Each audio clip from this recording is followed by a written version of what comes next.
What do we do before that camera? I don't know. Yeah, a cloud of controversy swirling around the deal worked out by the White House to free Bo Bergdahl. In exchange for his release, the U.S. freed 5 top Taliban detainees from Gitmo. And now some Republican lawmakers fear the president is breaking the law. They say this is illegal. Congressman Buck McKeon, Senator James Inhofe releasing this statement.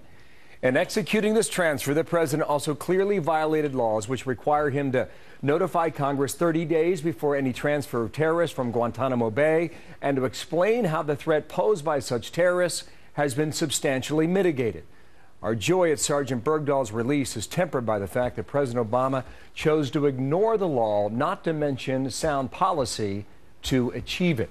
Congressman Buck McKeon, my guest now, Chairman of the House Armed Services Committee out of Washington. Sir, good morning to you and welcome back here to America's Good morning, Bill. Newsroom. Thanks for having me. Why is this illegal in your view? Last year, we passed our National Defense Authorization Act, passed out of committee 59-2, overwhelming support, both Republican and Democrat, passed on the floor of a House over 3-1. Everybody supported this law that stated, and the president signed it, even though he, I guess, now says he had a disclaimer on it. But his responsibility is to administer and uphold the laws that are passed by the Congress. And the law stated that before any detainee is released from Guantanamo, the Congress should be informed at least 30 days prior to that release. That never happened. And in fact, now, more than 72 hours after this deal was done, we still have not been told what they're going to do to ensure that these top 5 Taliban leaders do not re-enter the fight. I mean, they have blood of thousands of Afghans and Americans on their hands, and we're releasing them to Qatar, and that's all we know. Our information is coming from the media. We're not hearing from the administration. You know, I heard Ambassador Rice say they've been talking to us for 3 years. They talked about the fact that they were negotiating with the Taliban for a future peace. Never talked about Sergeant Bergdahl.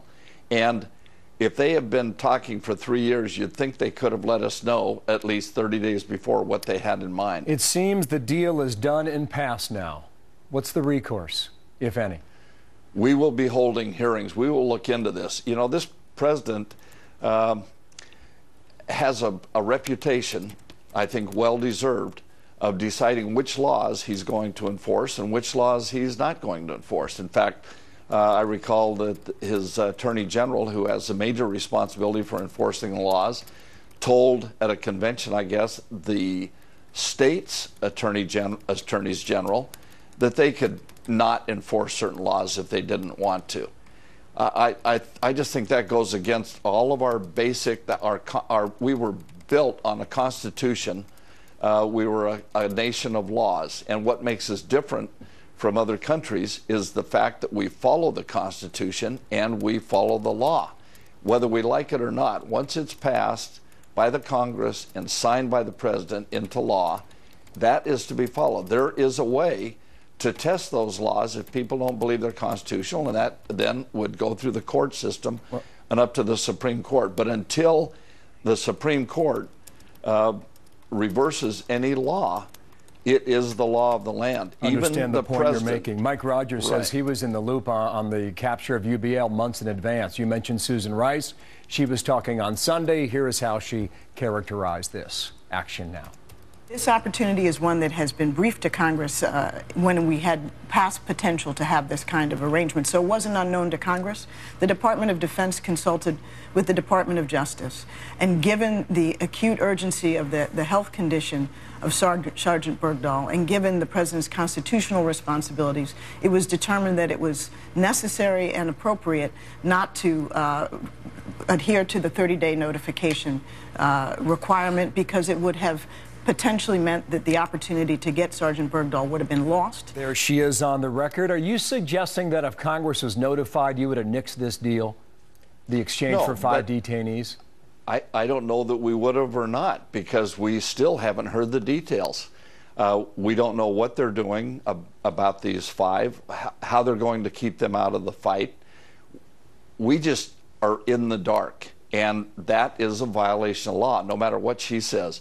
It really is kind of ironic because this is kind of playing out much like Benghazi, where they kind of do or don't do something, and then kind of come up with a story afterwards of why they did or didn't do something. This is really mind-boggling that they feel that they can just do whatever they feel. Doesn't matter what the law says. There is a purpose. And you're saying hearings will happen? They will. Okay. Buck McKeon, we're out of time. We will try to get to the bottom of this. Thank you for your time today out of Washington. Thank you, sir. Thank you, Bill.